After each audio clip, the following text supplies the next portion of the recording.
Hello, everyone. Welcome back to Office Hours, the first Office Hours of 2021. 2020 is over. We can be done with it. We can put it in our rearview mirror and say good riddance. And hopefully that 2021 for many of us will be a much superior year in terms of just being able to live life and enjoy ourselves.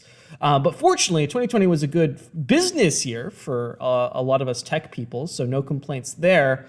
And I think a lot of that can be attributed to some of the planning and some of the goal setting that we did way back at the beginning of 2020. A lot of us right now are kind of looking at, okay, well, what am I going to do this year? What is it that I'm exactly going to accomplish? What are the goals that I want to achieve? Where do I want to bring my business? And a lot of us are coming up with goals to do that. I want to get 1,000 new customers, or I want to reach a specific point for MRR, or I want to reach a certain amount of site traffic, right? And we're coming up with these goals. But the problem with goals that I find is that they don't give us any sort of actionable plan to actually achieve them.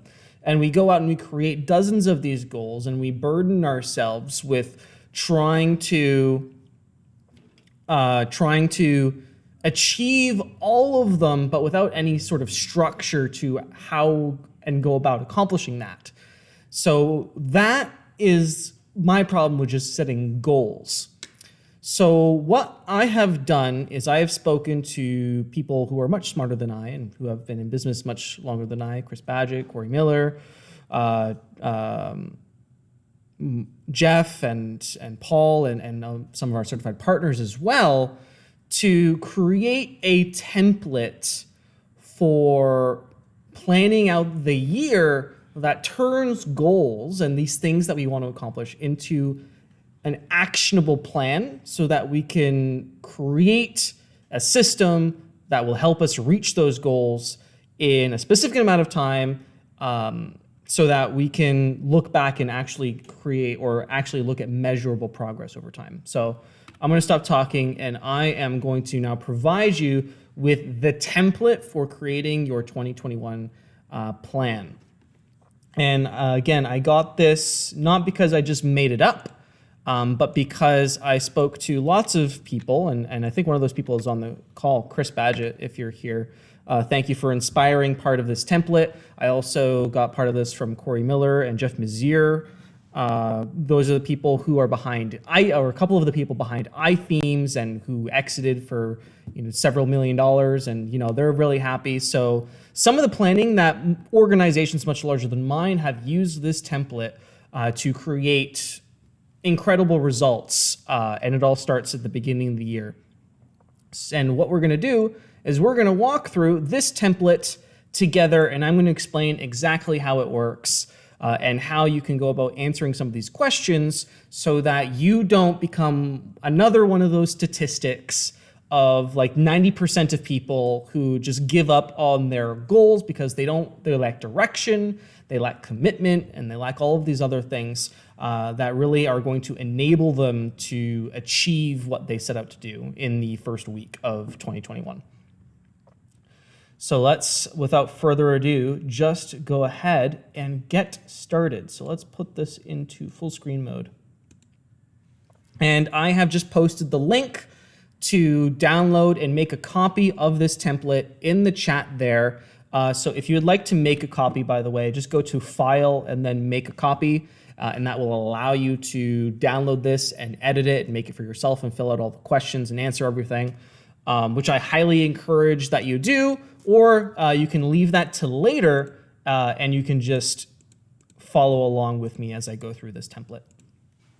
So the year planning master template inspired by a number of mentors of mine who I've talked to about how to go about 2021. And here is what I have come up with from asking lots of questions and speaking to many, many smart people. So the first thing that we're going to do to start off our 2021 on the right foot is to answer 4 big questions. And these are really going to define kind of like the vibe, for lack of a better word, of your 2021. So the first question we're going to ask is, what is your mission? Now, your mission is where you are going. It is a measurable and quantifiable result that you are working towards. So, for example, our mission here at Groundhogg is to become the de facto marketing automation and CRM solution for the WordPress ecosystem. That may seem grandiose and non-measurable or quantifiable, but if you look at someone maybe like WooCommerce, like that's de facto, period. Like, no, if you think e-commerce on WordPress, it's WooCommerce. And I want to essentially be synonymous, and I want to make Groundhogg synonymous with that mentality. I just want to be, I need CRM, I need marketing automation, Groundhogg on WordPress. So that is where we are headed. That is our mission. The next question we have to ask ourselves is, what is our purpose? And the purpose is the why you are doing it. Why are you helping? Who are you helping? How are you helping? And this is plastered all over our website, and I say this at least once every office hours. Our purpose is to help small businesses launch their funnel, grow their list, and scale their business with proven digital marketing tools and strategies. That is why this organization exists. It's not just to make great software, but it's to provide you the tools and the strategies and the education that you need to launch, grow, and scale, essentially. So that is the why we're doing it. So we have the where, we have the why. Next up is the how we are going to it. So the how is essentially a list of ideals that will help you accomplish your mission and fulfill your purpose. A couple examples of that, for example, from my point of view and some of the answers that I put out in my template, is we are going to deliver on that purpose and achieve that mission by providing an all-in-one solution to market, sell, and deliver your product. So essentially just being a one-stop shop for people to, ingest leads, create sales, and deliver on whatever their product is through our various tools. Providing an unrivaled product experience and product quality by providing stellar education and documentation. So those are some of the hows in terms of how we are going to fulfill on that mission and fulfill on that purpose. So just some general ideas, big picture concepts here. We're not getting into the nitty-gritty stuff just quite yet. And then the final big question that we're going to tackle on this first page are, what are your core values? So the list of values that you're going to uphold yourself and your team to. This is going to be useful for a lot of things. It's going to be useful for making hiring decisions and people you want to add to your team. It's going to make or help you inform decisions on where you want to spend money, on what kind of marketing campaigns you want to run. It's going to help you choose who you want to work with and how you want to work. And it's just going to inform you about, when presented with two decisions, which one is the one that's going to gel better with your organization. So some of our core values here at Groundhogg: number one, we add value to people's lives. We never detract value. We're only ever adding value, and we go above and beyond in terms of value for dollar when you invest with us and you work with us. We obsess about customer experience. We're always trying to improve the way that our customers implement their funnels and their strategies and interact with support. We sweat the details and we make no excuses. We are constantly making sure that there's no bugs or the typos are fixed, or that there's just these small things that are going to make the user experience just that much better. We worry about that stuff and lose sleep over it, and we certainly make no excuses. If something does go wrong, we take ownership. We honor our commitments. If we say we're going to do something, you can damn well sure that we're going to do it. I don't think I've ever had to roll back on a commitment that we've made in the last 2 years that I've been running this organization. I'm very proud of that. Number 5, we elevate others. So we spend significant amounts of time and resources ensuring that our customers get elevated by us, that we are helping them and that we are providing them the tools that they need to succeed. And elevating others also extends to our own team. Within our team and working together, we are raising each other up, and we're making sure that no one is sort of being left behind because they're either not skilled enough, not smart enough. If someone is struggling, then we divert resources to that person so that they can excel with the rest of us. And number 6, a really important one for me, taking responsibility. So taking ownership of certain problems, taking responsibility, saying that is something that I can help with and something that I want to help with, and being able to contribute in the organization. So those are some core values, and those set the tone for how you operate throughout the year, and not just this year, but the rest of the years as well. All of these things may change at some point. These are not things that are necessarily concrete. You may learn that your mission was too small, or that your mission was just a little bit too far. You may learn that your purpose or your initial purpose may change over time as well as you develop new skills and new things that you can help with and new products as well. So you may end up going a little bit higher level, or maybe getting a little bit lower level as well and niching down. The how is most certainly probably going to change over time. But these set a general idea or a vibe, again, I'm going to use that word, for your year to help you inform the rest of the decisions that we're going to make on this master template sheet. So I'm going to take a pause really quickly, and I'm going to look at the chat, which is here on my right, to see if we have any questions. And if you do have any feedback or comments, or if you just want to share your mission and purpose, go ahead and type that in the chat. I'll leave 30 seconds as a pause, and then we'll keep going, and we'll move on to the next section of our year master planning template. All right, I'm not seeing any questions, comments, or feedback. If you do have questions, comments, or feedback at any point during the stream, just feel free to pop into the chat there, because I'll be looking at it. All right, so that is step one, answering these big overarching questions about our organization. Now let's talk about some of the big ideas, right? You got things floating around in your head, things you want to accomplish, things you want to do, people you want to hire, products you want to create, videos and articles you want to write.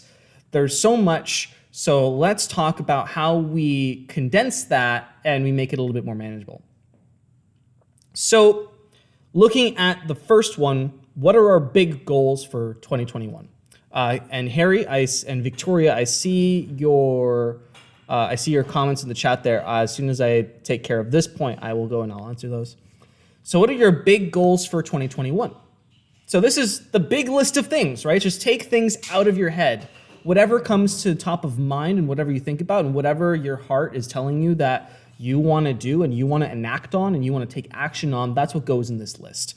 Some things for me, for example, and for Groundhogg, 3.0 is right at the top of that list. That is a big promise that we made last year and is something that we're still working on and something that I promised would be out by the end of the first quarter. So that is right at the top in terms of priorities for our big goals for 2021, is getting that out there and making sure that it's awesome and epic. One of my other big goals is 5xing our certified partner program by adding 5 times as many certified partners to the program as we have now. And another big one for me is hiring a full-time customer success manager. Right now, it's me and the team and a part-time person. I'd like to have full time zone coverage and also a full-time customer success manager. So those are a few of the goals. I have many, many, many, many more than that, probably at least 10 times more than that. But in order to make it fit on this sheet, I'm just going to put those 3. So that is where the big goal or your big goals go, is in this section here. So what are your big goals for 2021? Harry has a question. What are your thoughts towards vision versus mission? So vision is a little bit more, I would describe as a little bit more conceptual, where mission is quantifiable and measurable, if that makes sense. I didn't put vision on this sheet because I think it can get rolled into purpose a little bit and mission, kind of separate it out, and you get those 2 components. So your mission is a quantifiable result. It is the where, it is the what, and then your purpose is the why. And that's how I would kind of differentiate. Hopefully that makes sense. Maybe I'm not the best person to break those apart, and I actually see Paul over there writing to give me a much better answer than the one I just gave you. Thank you, Paul. Vision is all 3 of these. Right, okay. So Paul came over, and he's the one who inspired this portion of the template, by the way. And he says, vision is the combination of mission, purpose, and core values. It's all of them tied together. So what I've done here is I've kind of just broken them down into its parts. So hopefully that answers your question, Harry. So vision is just all of this combined. All right. So we just talked about big goals. So answer that. Just in a list, bullet point, what are your big goals? All of the things that you want to do. You don't have to format it. You don't have to spell check it. Just get them all down on a piece of paper. Pull them from your brain. As you know, we tend to think that we remember more than we actually do. And no doubt there have been times when I've been awake at 11 o'clock at night and I think of a great idea and, you know, I'm going to remember that when I wake up tomorrow morning. I do not. I should have just written it down somewhere. So if you think you have a great idea, something that you want to get done this year, put it down as soon as possible right here under this section. What strengths can you leverage is the next question. So these are skills and strengths that your team possess that can help you achieve some of the goals that you outlined and listed above. So you have a whole bunch of things, outline some of the strengths that your team has that is going to be essential in the accomplishment of those goals. For example, we have unrivaled support expertise. We have incredible support people, myself included, constantly writing new documentation and making sure that people get the answers that they need so we can use that expertise to train whoever our new customer success manager is. We have an entertaining and inspiring story and background that is going to be useful in 5Xing our certified partner program because I come from an agency background and we have all of the stories of our existing agency certified partners to use as marketing material for growing that program. And we have a bunch of strategic and marketing knowledge. This, of course, is something that can be applied through education, through sales, through HR, through wherever, in all scopes of the business. So these are some of the skills that we have that we are certainly going to be able to leverage. And this is mostly just reaffirmation of the things that we already have in-house that we can use. And this is going to inform the next question, which are what skills that we'll need to develop. So these are things that we may not currently possess that we're going to need to have or to know or maybe to acquire so that we can accomplish some of the goals, again, that we listed. One of the goals that I put down on my own master template, which I don't have up here at the moment, one of the things I want to do is I want to grow Groundhogg's product offering and diversify revenue by the acquisition of other plugins or other software. So a skill that we'll either need to acquire, learn, or develop is mergers and acquisitions. Is something that we're going to need to know at some point. 3.0 is a massive undertaking for us. And if we do plan on adding further products or acquiring other plugins, project management and deployment is also going to become a very critical skill that is going to need to extend far beyond just myself. Our team is going to have to learn and acquire this skill on a whole. Delegation and team communication as our team grows is obviously going to need to be a skill that's developed right now. We have a pretty small team, so communication isn't really an issue. As we add more and more and more people, team communication and keeping lines of communication open is going to become more and more and more critical. So those are skills that we're going to need to develop as well. So being aware of the things that you're going to need to know eventually in order to accomplish some of these things are just as important as wanting to know the things that you want to accomplish. So now that we have strengths that we can leverage and strengths that we're going to need to develop, we can identify opportunities that exist. So what opportunities exist in the marketplace or in the world that we can take advantage of to really move the needle forward and take advantage and grow our business and grow revenue and all of the things that we want to do in business. One example is that the WordPress ecosystem is growing very, very quickly. By 2025, it's estimated that 50% of the top 10 million sites on the internet will be powered by WordPress, which is an incredible number. More and more and more people are moving to WordPress, which means that the market opportunity for Groundhogg is only going to grow and grow and grow and grow and grow, and we can capitalize on that if we get on the ball fast enough. Another opportunity that exists is software as a service is introducing content moderation. It's starting with MailChimp. They are essentially banning accounts that are sending information that maybe they don't agree with or official sources don't necessarily agree with, and we see that with Facebook, we see that with Twitter. Content moderation is reaching new levels, and people are looking for solutions that they have more control over, that the moderation on that level doesn't exist. And Groundhogg and WordPress is essentially one of those options because you have full control over your data and the information that you decide to share. So as long as that's happening, that's a massive opportunity for Groundhogg to really hammer in on that. We are the self-hosted control, self-hosted option. So those are a couple of opportunities. I have more listed, but just again, so it all fits on the same sheet. Those are the two that I'm going to share. And we also need to identify what potential threats exist. So there's opportunities, and then there's threats, there's yin and there's yang. So what are some potential threats to our business? Things that can negatively impact growth, can cause issues, or maybe hurdles that we'll have to overcome at some point. So there is, of course, an anti-WordPress bias from larger organizations. As Groundhogg continues to go, we get more and more feedback from larger organizations that they don't want to be dependent on WordPress. They want SaaS because they believe that it's more secure and more stable and et cetera, et cetera. So there is an anti-WordPress bias from larger organizations that's going to need to be overcome eventually. And we also have the threat of new competitors in the CRM marketing automation space entering the WordPress ecosystem with their own software solutions. That is a threat. Competition is a threat. Can also be a benefit because there's a lot, competition educates the marketplace and spurs innovation, but it is a threat to the bottom line at the end of the day. So there we go.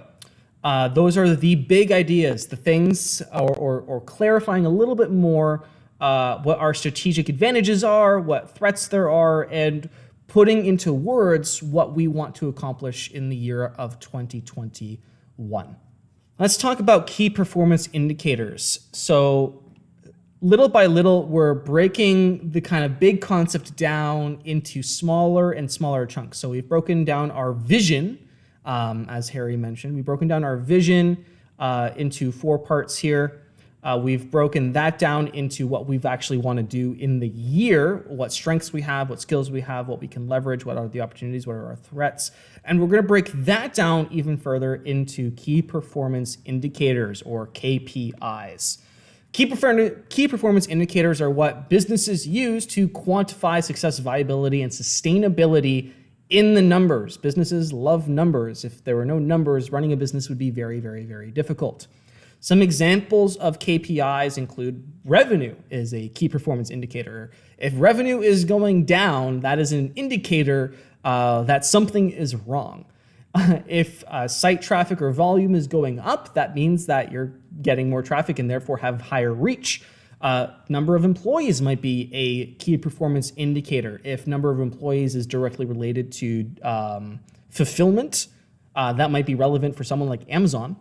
The size of your email list is a key performance indicator. Again, the more emails you have, the larger reach that you have. The number of students, if you're like a course creator, the more students you have, the more revenue is available to you, the higher impact that you're having as a course creator. So those are some examples of key performance indicators. They are what quantify growth, viability, sustainability, and to some degree, success as well.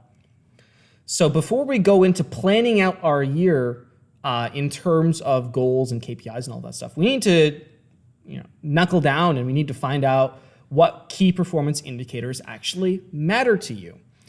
So if you've been in business for a while, you may know what your key performance indicators are already, but if you're new and you're just starting, or maybe you're in your second or third month, or maybe this is your first month and you are starting a new venture for 2021, you may not know. So I have a few kind of examples here of what a key performance indicator might look like.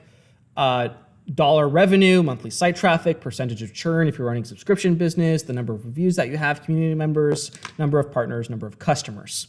Those are some of the key performance indicators that we actually use here at Groundhogg.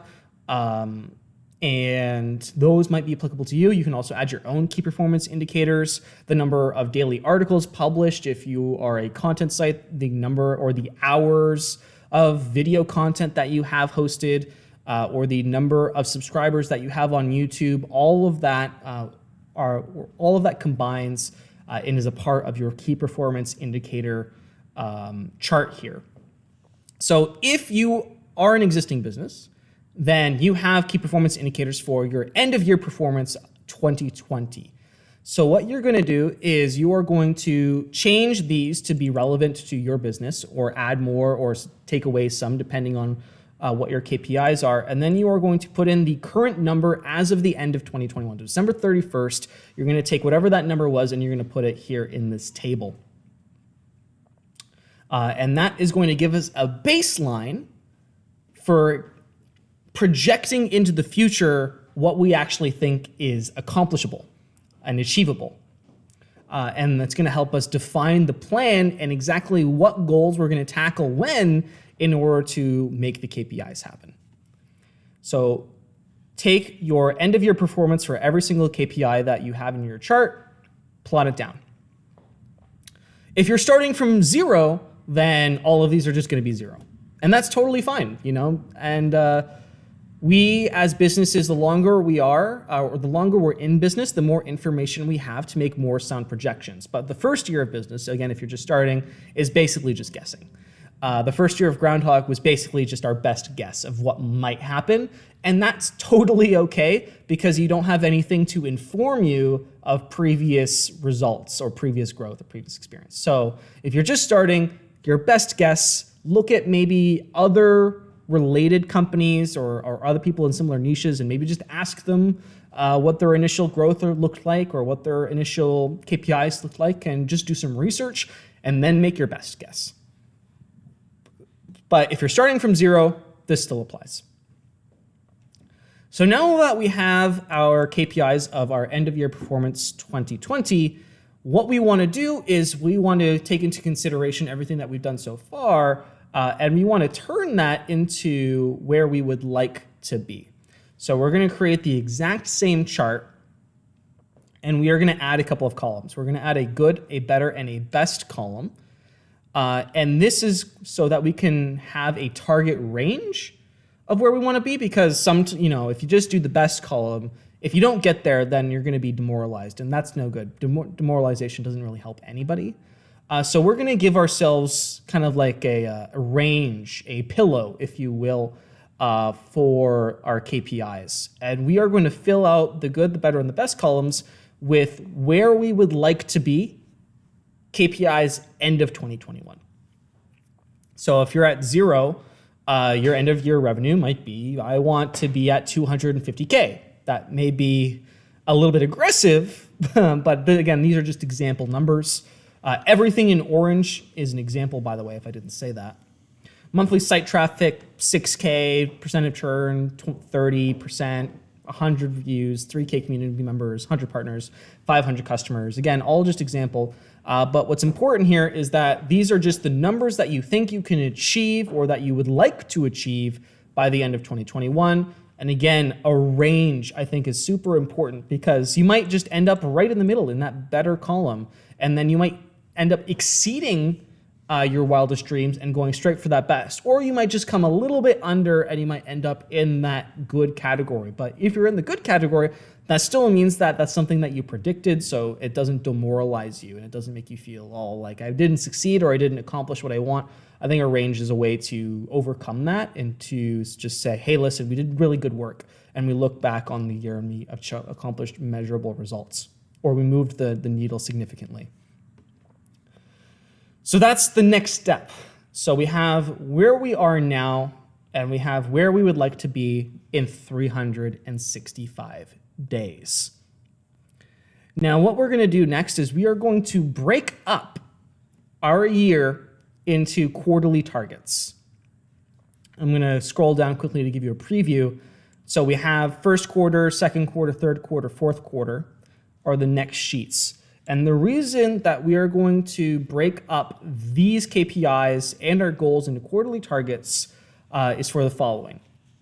If a goal or a KPI is too far out, right? It's too far in the distance or too far physically or too far in time, it's difficult for us humans to be excited about getting there because it just looks so far, and we end up demoralized, and we end up just throwing in the towel and then setting the bar much, much, much, much lower. This is true of most people. You may be an exception, and that's totally fine. But most people, when they see something super far out, it's like, ugh, really? I have to go all that way? I'd rather not. Let's go do something else.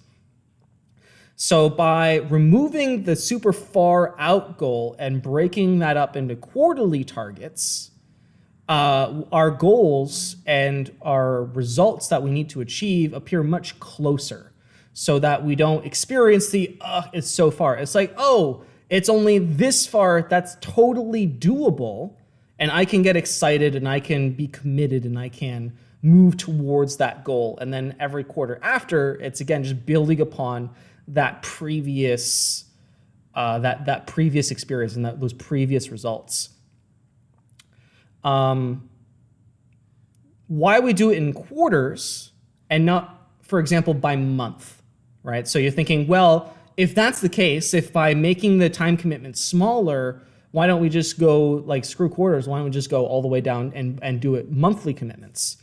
And I think the reason that monthly commitments is too short is because life happens and things change, markets change, people change, new skills happen, COVID is happening. And if we condense it too far into specific months, it's not flexible, and it doesn't leave a large amount of flexibility for us to adapt to circumstances. And if there's not flexibility and we end up missing one of those monthly installments, it sets off a chain reaction where all of the next monthly installments do not get accomplished. And that is also incredibly demoralizing. So months is too short because it's not flexible enough for us to let life happen and to adapt to specific unforeseen circumstances. A year and letting it be longer than a year is too long because things are too far out, and it's too hard to see the light at the end of the tunnel. Those quarterly installments is kind of like that sweet spot in between where the goals aren't too far out and the key KPIs aren't too far out, but we also don't feel trapped in too short of a box and too short of a time frame that we can't be flexible and we can't change things around, or we can't make adjustments and adapt to circumstances in order to make stuff happen. So 3 months, that quarter, is that sweet spot right in between. So now that we know why we're doing quarterly installments, we have where we are, we have where we want to be. Now it's time to do the actual breaking up and to start actually making our actionable plan for 2021. What was promised at the beginning of office hours has now culminated to creating our plan, finally. And this part is probably the easiest part, fortunately. So for first quarter, let's just plan out what you're gonna do and what things you're gonna accomplish. So you're just gonna take some of those big goals. You created that giant list of goals that you want to achieve, right? You now have this 3-month window to get some of those done. So if you have a few of those that are maybe prerequisite of other goals, you might want to break those up and then just put those prerequisites here. So one of our first quarter goals for Groundhogg is launch Groundhogg 3.0. Get that out the door. Get her out there. And also hire. We also want to hire a customer success manager. I don't know if that'll happen in the first quarter or the second quarter. I have it in both, I think. But those are a couple of the goals that we have. Those are some of the high-level things, and we are going to make a commitment to, if not accomplishing those, at least starting them in this quarter. So go scroll up to your big goals. What are your big goals? Take a few of them, stick them in that first quarter. These are things that we're going to do this quarter. Now, what we get to do is we get to break down our KPIs. So we have where we're starting, we have where we're going, and what we're going to do is we are going to modestly increase the amount from our starting position to the end of our first quarter, but do it enough so that we can also get to our end of year totals, right? So you're going to define KPI targets for the end of your first quarter. So again, we're going to continue with our good, better, best. So what is a good result at the end of the first quarter? What is a better result at the end of the first quarter? What is the best result? And then there's also an additional column for actual, because we want to be able to determine, did we actually meet that goal, or did we exceed that goal? So what you're going to do is whenever you reach the end of a quarter, you're going to come back to this sheet and you're going to put in the actual KPIs that you achieved. And that way you can actually have a basis for comparison. If you're a little bit under, right, if you don't reach that goal, which could happen, you can actually change the following quarters to compensate. If you blow it out of the water, again, you can go ahead and you can change the rest of your quarters to compensate so that you can exceed even more, and you don't. Also, again, it's all about keeping yourself committed and what's the opposite of demoralized? Optimistic. Thank you. And keeping yourself optimistic about moving forward and accomplishing those goals. And essentially, what we're going to do is we're going to do it all over again. So that's our first quarter. And then we're going to do the exact same thing for the second quarter. Again, taking some of those big picture ideas and we're going to stick them here. And we're going to say, these are the things that we're going to accomplish in this quarter. The products you're going to build, the things you're going to record, the people you're going to hire. And we're also going to define the key performance indicators that we want to be at by the end of this quarter. Again, our good, better, best, critical. And then at the end of that second quarter, come back and put in your actual results to inform any predictions that you want to make for the third quarter, anything that you want to change. And in the third quarter, we're going to take some of those goals, we're going to stick them here. We're going to do the KPIs all over again, inevitably ending with our fourth quarter. So we're going to take goals that we want done in the fourth quarter. So it should be whatever's left after the amazing year that you've just had and all of the great things that you've accomplished. You're going to take all of that and whatever's left over and stick it here. And your KPI table, so this table here, should essentially just be whatever you put up here. So you're essentially just going to copy this one, and you're going to put in all of the same numbers here because that's your end of year now. And now you have a progressive plan for you to measure success and measure your results over a period of time in chunks that are manageable, but not too short that you feel trapped, and not too long that you become, or that you procrastinate, or that you become demoralized at how far away it is. And you have a plan for your goals and which time frames you want to commit to taking action on certain things. This strategy, again, is used by not only myself, but a number of fairly accomplished business owners that I've spoken with to help inform this template.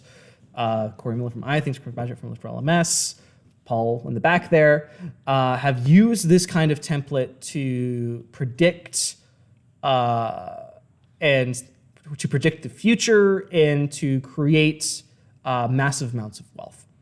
And I think that going into launching 2020 without a, or 20, sorry, not 2020, but launching in 2021 without a plan is inviting chaos. For number one, Paul says, if you don't know where you're going, you'll end up anywhere, right? If you don't, sorry, what is it? If you don't know where you're going, you'll end up somewhere else is the actual quote there. So having this informs you where you're going so that you can have a much, much better chance of actually ending up there, which I think is a good thing. All right, so I'm going to take a break and pause for any questions that we have on this particular template, on any of the sections.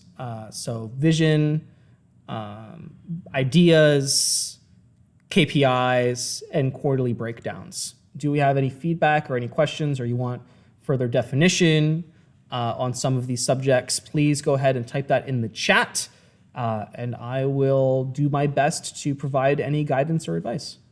Zane asks, how much weight do you put on the monthly site traffic KPI if you're doing a lot of outreach? Monthly site traffic isn't actually one of my KPIs.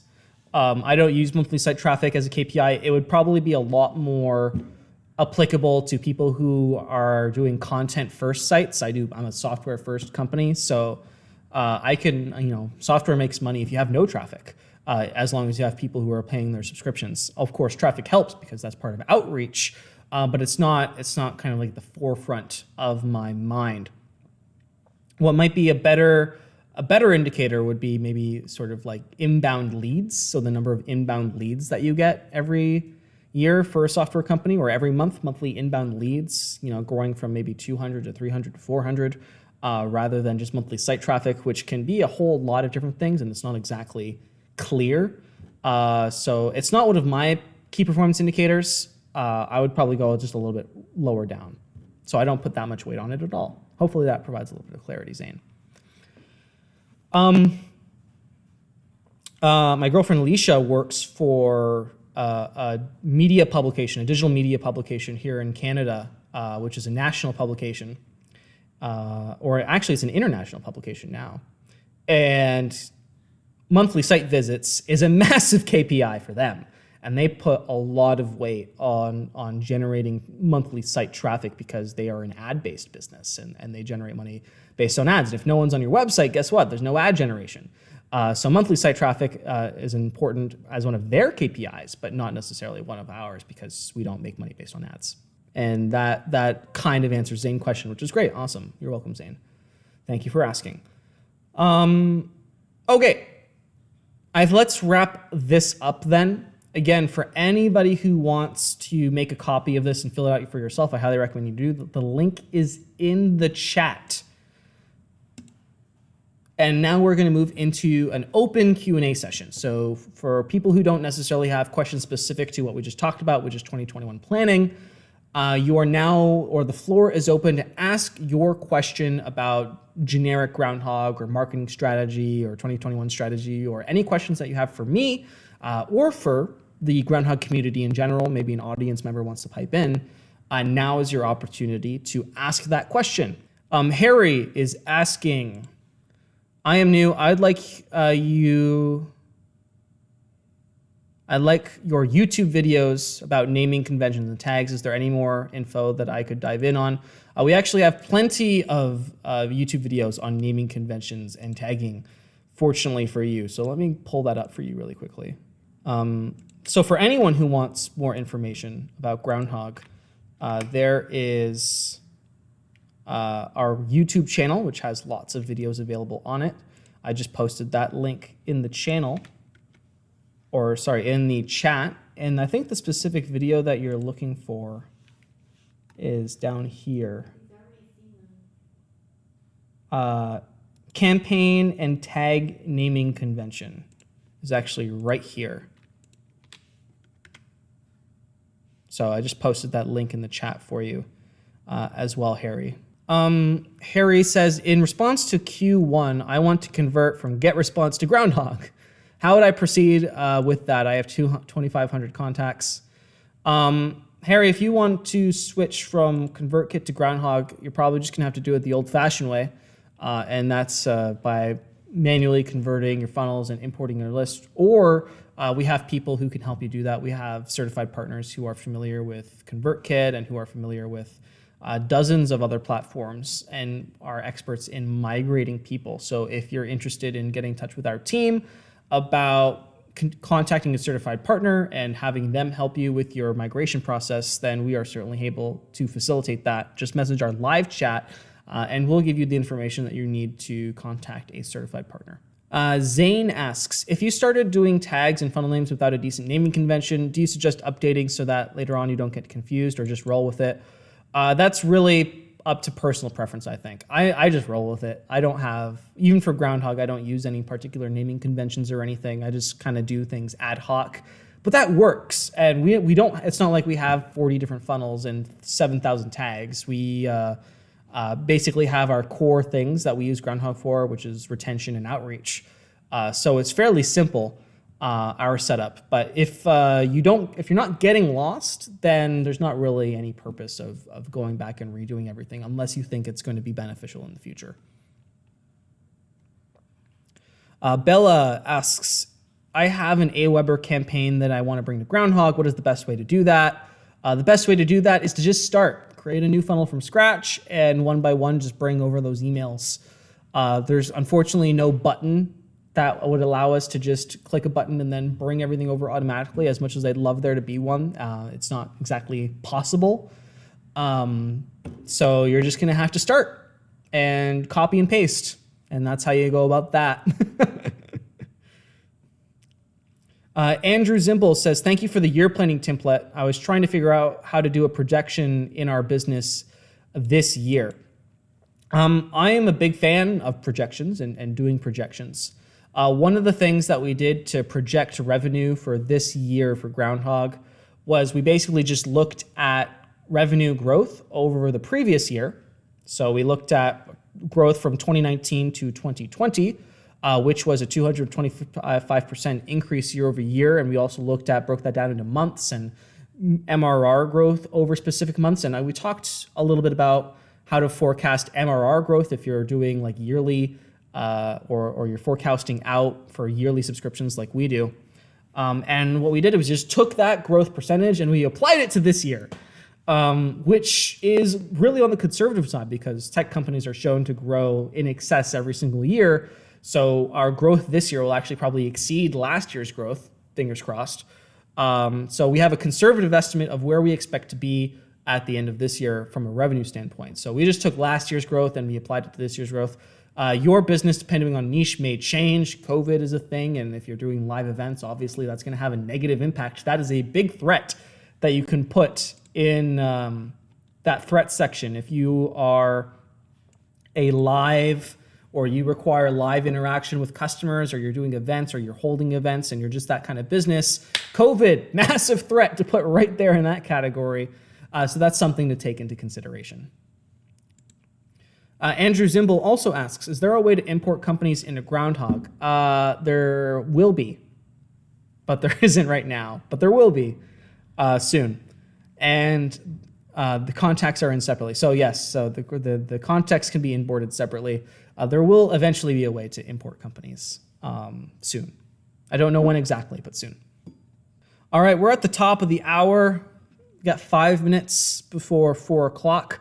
So we are going to start wrapping up unless there are any last minute questions from our audience. So if you need additional resources beyond the help or the resources that we are able to provide during this session of office hours, you can head on over to academy.groundhogg.io, where we have lots of courses available for you, lots of repeated office hours or recordings of office hours.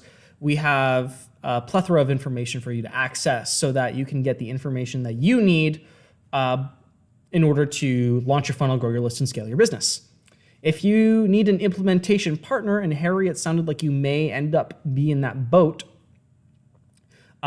you can find implementation partners in our certified partner directory, link posted there. If you know someone who you think would benefit from Groundhogg, or you just want to promote Groundhogg and get rewarded for that, you can register to become an affiliate. Groundhogg.io /affiliate area /registration for more information on that. I want to thank everyone for joining me today. If you're not following us on social media, please start. We're on Facebook, Twitter, YouTube, Instagram, handles for those at GroundhoggWP. If you have yet to leave a review and you're really enjoying being part of the community and you love the software and you love the information that you're able to get from us, then consider going to our WordPress listing, wordpress.org/plugins/Groundhogg, and leave a 5-star review. I would really appreciate it. We're at 75 5-star reviews right now. If 5 of the 11 people currently live on the call want to go hop over there and leave a review, then that would be awesome. If you have additional questions beyond what we were able to answer on this call, you have lots of options. The Facebook group is your place to ask questions and get answers from either myself, our support team, or the greater Groundhogg community. You can continue to comment on this. We're going to monitor it. You can message us on live chat, which is available on our WordPress website and on our Facebook page. You can tweet us on Twitter. You can email us. You can submit a support ticket. Lots of ways to get answers to your burning questions. There are a couple questions that came in while I was doing our outro, so before I end, I'll just take care of those. So Harry asks, these office hours alternate between 3 and 10 a.m. So they alternate between 10 a.m. Eastern Standard Time and 3 p.m. Eastern Standard Time. Today was the 3 p.m. EST call. So next week will be a 10 a.m. EST call, Harry. Bella asks, I'm building a solution. It is a funnel, but I need hierarchy so managers can see the funnels of members under them. That sounds a little bit technical and not something that I'm going to be able to answer on this call. So if you want to submit a support ticket maybe with that question, Bella, that is what I would recommend to you. All right, I want to thank everyone for taking an hour out of their day today and spending it with me. I hope everyone is able to create a plan for their 2021. I hope all of you are able to take action and achieve that vision. And God knows that Groundhogg will be here to help you achieve that in any sort of way possible. All you have to do is ask. Thank you, everyone, for coming today, and we'll see everyone next week, 10 a.m. Eastern Standard Time.